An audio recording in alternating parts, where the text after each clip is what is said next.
Hello students, welcome in the online classes of Family School Class. As you know, we are on 6th lesson of Public and of 11th class. आज हम 11th class का public add का 6th lesson पढ़ेंगे। Lesson का नाम है संगठन के आधार एवं सिद्धांत। हम क्या है जो कंटिन्यू पढ़ते आ रहे हैं। संगठन के आधार, कल हमने क्या है जो संगठन के आधार में प्रक्रिया के विषय में पढ़ा था। आज हम संगठन के आधार में व्यक्ति की क्या भूमिका होती है उस विषय में पढ़ेंगे। आइए विस्तार से पढ़ें। प्रशासकीय संगठन के समक्ष कभी कभी पूरे समाज से भिन्न किसी व्यक्ति वर्ग विशेष के हितों को भी देखना होता है। कहने का अर्थ है जो प्रशासकीय संगठन है उसके अंदर क्या है, कभी कभी जो पूरा समाज है उससे भिन्न यानी जो किसी वर्ग यानी कि जो कोई वर्ग है, समूह है, उसके विशेष मतलब अलग से उसके हितों को भी देखना होता है। किसमें? संगठन में। प्रत्येक प्रशासन को विभिन्न व्यक्तियों के हित देखने होते हैं।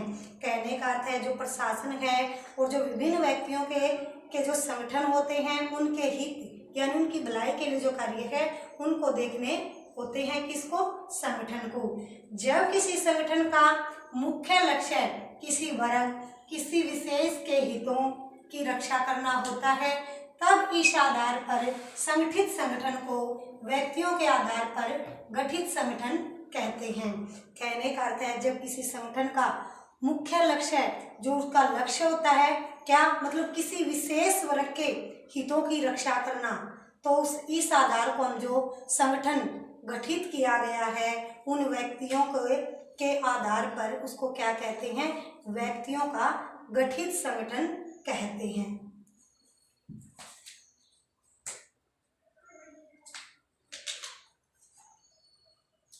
उदाहरण के तौर पर हमें भारत की केंद्रीय सरकार में पुनर्वास मंत्रालय क्या है? फिर से बसाना। जो पुनर्वास का अर्थ क्या है? फिर से बसाना। पुनर्वास मंत्रालय तथा कुछ राज्यों में जनजाति जो पिछड़ी हुई जातियां हैं उनके कल्याण विभागों के रूप में मिलता है। जो पुनर्वास मंत्रालय है वो यानी कि जो जनजातियां हैं, पिछड़ी हुई जो जनजाति हैं उनकी भलाई के लिए, उनकी कल्याण के लिए क्या है? फिर से उनको बसाना।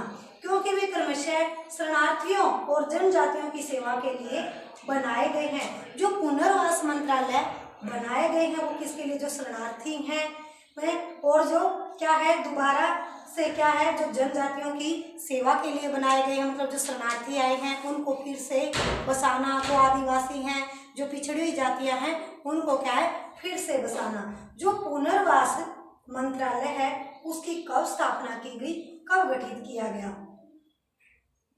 भारतीय पुनर्वास परिषद को एक पंजीकृत सोसाइटी के रूप में 1986 में स्थापित किया गया था। जो भारतीय पुनर्वास है उसको क्या है?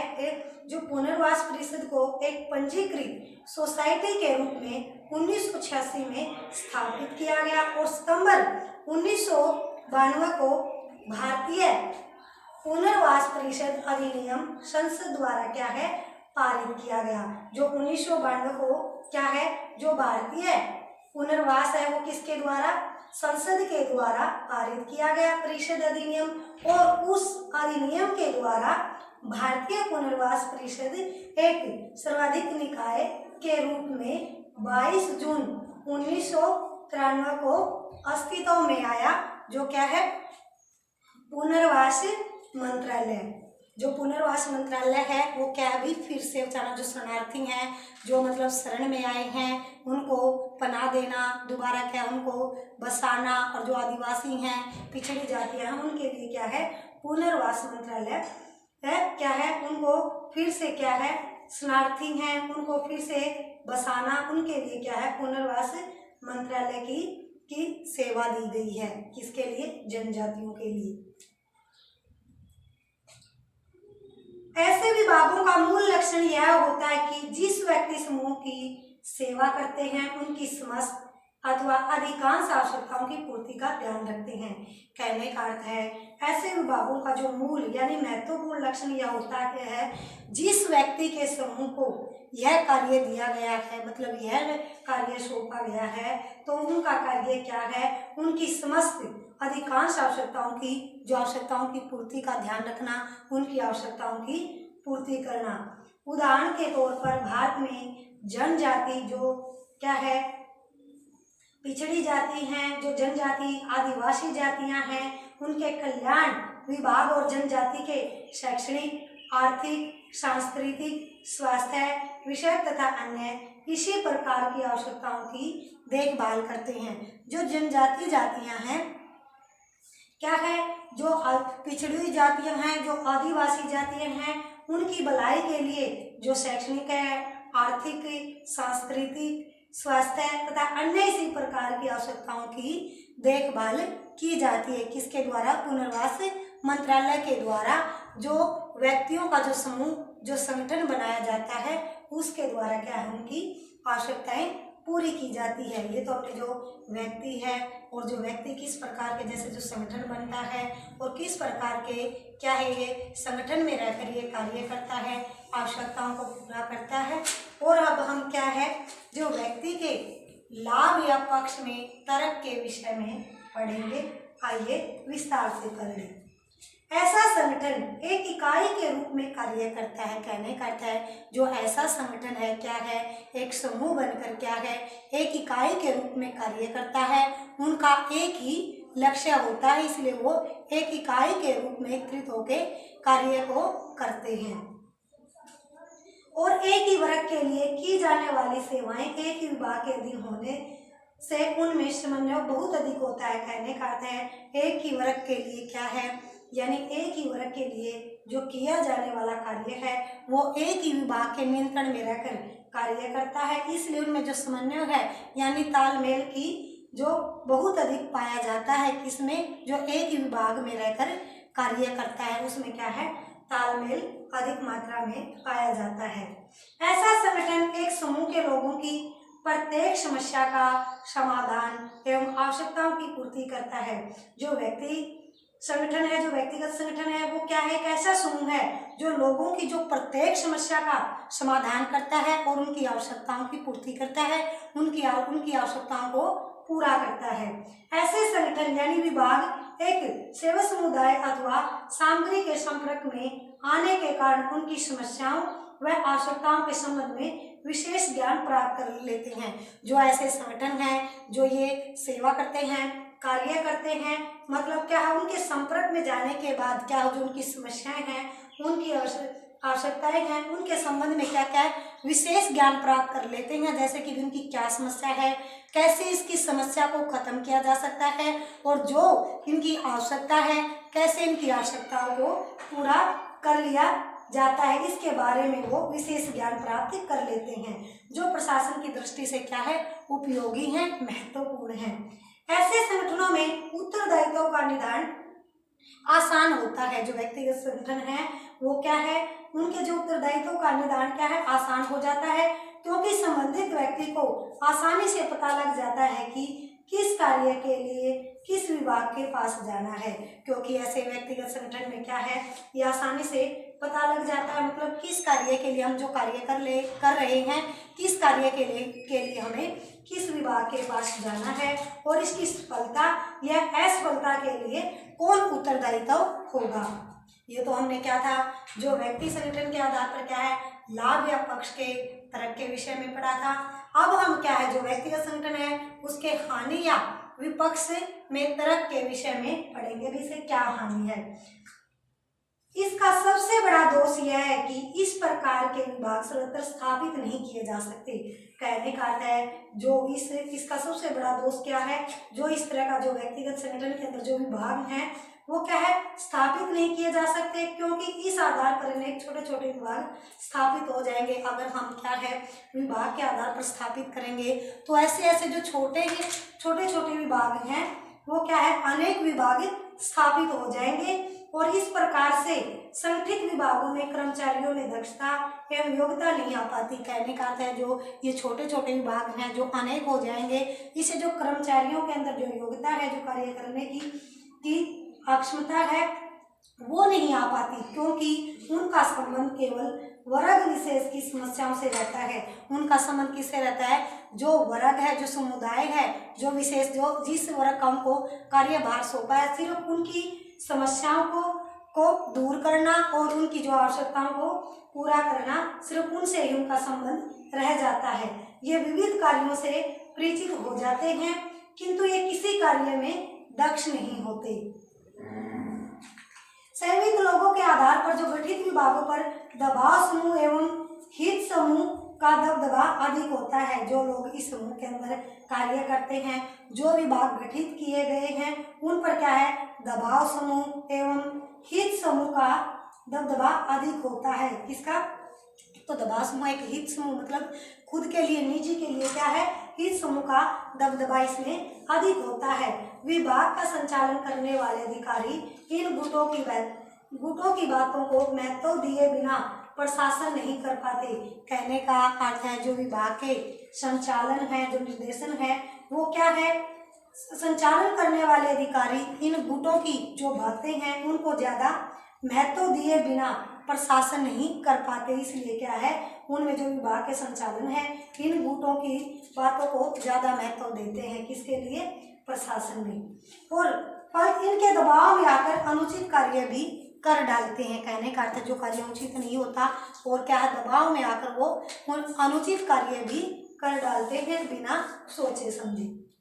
इस आधार पर गठित विभाग समाज में ईर्ष्या और द्वेष की, यानी भेदभाव की, ईर्ष्या की, जलन की भावना फैलाते हैं। किसमें? जो व्यक्तिगत संगठन में, क्योंकि कुछ वर्गों के लिए यह विशेष व्यवस्था की जाती। कहने का अर्थ है जो समुदाय बनाया गया है उसके लिए क्या, जो विशेष वर्ग है, जो उनका कार्य होता है उसके लिए क्या है, जो विशेष वर्ग है उनके लिए अलग से व्यवस्था बनाई जाती है।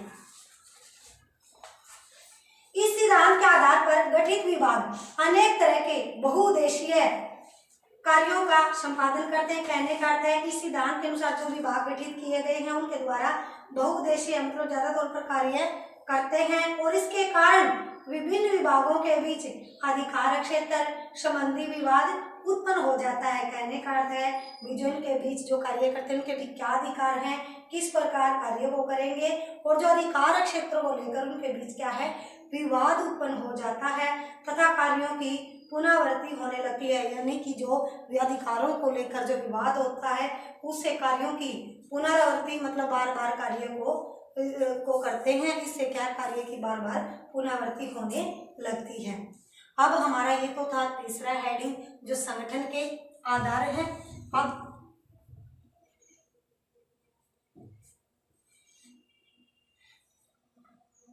अब हम क्या है, हमारा फोर्थ हेडिंग है प्रदेश या अक्षेत्र। संगठन व्यक्तियों के व्यापक यानी बड़े हितों की पूर्ति, समस्याओं अथवा विकास की आवश्यकताओं पर भी ध्यान केंद्रित रखता है। संगठन के इस आधार को हम अक्षेत्र के आधार पर या संगठन कहते हैं। कहने का अर्थ है जो प्रदेश है, अक्षेत्र है, उसमें क्या है, जो संगठन व्यक्तियों के व्यापक हितों की पूर्ति करने के साथ क्या है, जो विशेष क्षेत्र हैं और उस विशेष क्षेत्र के स्थान की जो समस्याएं हैं उन समस्याओं को खत्म करके और विकास की आवश्यकताओं पर भी अपना ध्यान केंद्रित करते हैं। किसके अंदर? संगठन के अंदर। और संगठन के इस आधार को हम अक्षेत्र के आधार पर क्या है, संगठन कहते हैं। क्यों? मतलब जो विशेष क्षेत्र के आधार पर क्या है, क्षेत्र के आधार पर समस्याओं का निपटारा करते हैं और उनकी आवश्यकताओं को पूरा करते हैं, उनकी आवश्यकताओं के ऊपर ध्यान केंद्रित करते हैं, इसलिए हम इसको क्या है, अक्षेत्र के आधार पर संगठन कहते हैं। यदि कोई अक्षेत्र अविकसित है यानी कि उसके अंदर जो सभी सुविधाएं हैं वो उपलब्ध नहीं है, वो अक्षेत्र पिछड़ा हुआ है, अविकसित है तथा यह आभास होता है कि विकास की सामान्य योजना से इस क्षेत्र का न्योचित विकास नहीं हो पाएगा। कहने का अर्थ है जो क्षेत्र पिछड़ा हुआ है उसके अंदर जो सभी सारी मूल आवश्यकताएं नहीं है, तो क्या है, हमें यह आभास होने लगता है कि जो हमारी सामान्य यानी आम योजना से इस क्षेत्र का हम विकास नहीं कर पाएंगे, क्योंकि उसके लिए क्या है, विशेष आवश्यकता की जरूरत पड़ती है। तो उस क्षेत्र विशेष को विकसित करने के लिए इस प्रकार के संगठनों का निर्माण किया जाता है। प्राय देखा जाता है कि सरकार एक स्थान से कभी कार्य नहीं कर सकती। कहने का अर्थ है जो क्षेत्र पिछड़े हुए हैं, अविकसित है, उनका विकास क्या है, सामान्य योजना से नहीं किया जा सकता। उसके लिए क्या है, विशेष से वर्ग बनाकर, समुदाय बनाकर उस क्षेत्र पर विशेष से ध्यान देकर उस कार्य को क्या है, उस क्षेत्र को विकसित बनाया जा सकता है। इसलिए क्या है, उस क्षेत्र विशेष को विकसित करने के लिए इस प्रकार के संगठनों का निर्माण किया जाता है। प्राय देखा जाता है कि सरकार एक स्थान से कभी कार्य नहीं कर सकती, इसीलिए इसके विकेंद्रीकरण की आवश्यकता पड़ती है, यानी बांटना। विकेंद्रीकरण क्षेत्रीय आधार पर भी किया जाता है। भारत के विदेश मंत्रालय तथा रेलवे विभाग के गठन में इस पद्धति को प्राथमिकता दी गई है, किसकी, विकेंद्रीकरण की। अब हम क्या है, इसके लाभ या पक्ष के तरफ के विषय में पढ़ेंगे, प्रदेश या क्षेत्र। यदि किसी क्षेत्र विशेष का विकास करना हो तो उसके लिए इस प्रकार का संगठन उपयोगी होता है। अविकसित तथा अलग विकसित प्रदेशों और क्षेत्रों के विकास के लिए ऐसे संगठन काफी लाभप्रद होते हैं। जो प्रदेश या क्षेत्र के आधार पर संगठन बनाए जाते हैं, जो अविकसित हैं, जो पिछड़े हैं, उनको विकसित करने के लिए, क्योंकि अन्य आधारों पर संगठन स्थापित किए जाने से उस क्षेत्र का महत्व क्या है, गौण हो जाता है। मतलब उस पर ही क्या है, वही एक आधार बन जाता है। उसमें क्या है, सारी सुविधाएं, और जो पिछड़ा हुआ है उसको विकसित करने की योजना बनाते हैं। और क्षेत्रीय आधार पर गठित संगठन में समय की बचत होती है और कर्मचारियों में जो कार्य करने की कुशलता आती है, और विभाग का मुख्यालय उसी क्षेत्र में होता है, और आदेश देना और उनका पालन करवाने की भी उस संगठन के अंदर क्या है, सुविधा होती है। अब हम क्या है, जो इसकी प्रदेश या क्षेत्र की जो हानि है या विपक्ष में तर्क है, उसके विषय में पढ़ेंगे। इस प्रकार के संगठन में कई बार इन विभागों की नीतियों से प्रशासन में क्या है, जो एक रूपता होती ना, एकता होती है, उसमें बाधा उत्पन्न होती है, यानी रुकावट। और इसके द्वारा श्रम विभाजन यानी काम का बंटवारा और विशेषीकरण के लाभ प्राप्त नहीं किया जा सकते। इसके अंदर जो है भी काम का बंटवारा करना, और जिसे मतलब विशेष मतलब अलग से क्या है, लाभ प्राप्त नहीं होते। और क्षेत्रीय आधार पर गठित विभाग क्षेत्रीयता जैसे स्कीर्णता की भावना को जन्म देते हैं, जो राष्ट्रीय एकता के लिए क्या है, घातक होते हैं। ऐसे संगठनों में राजनीतिक दबाव अन्य संगठनों की अपेक्षा अधिक होते हैं। जो क्या है, इसके अंदर क्या है, जो प्रदेश या क्षेत्र संगठन है, ऐसे संगठनों में क्या है, जो राजनीतिक दबाव क्या है, और संगठनों की अपेक्षा ज्यादा होते हैं। स्थानीय नेता ऐसे संगठनों को अपने प्रभाव क्षेत्र में ले लेते हैं और सुविधाओं का क्या है, मनमानी से, अपनी मानी से जो नेता है उपयोग करते हैं। आज हम यहीं तक पढ़ेंगे। जो हमारे संगठन के आधार हैं वो कंप्लीट हो चुके हैं। आप जो मैंने आपको ये टॉपिक करवाया है, इस टॉपिक को आप अच्छे से लर्न करोगे और कॉपी पर राइट करोगे। Thank you students, have a nice day. घर पर रहें, सुरक्षित रहें।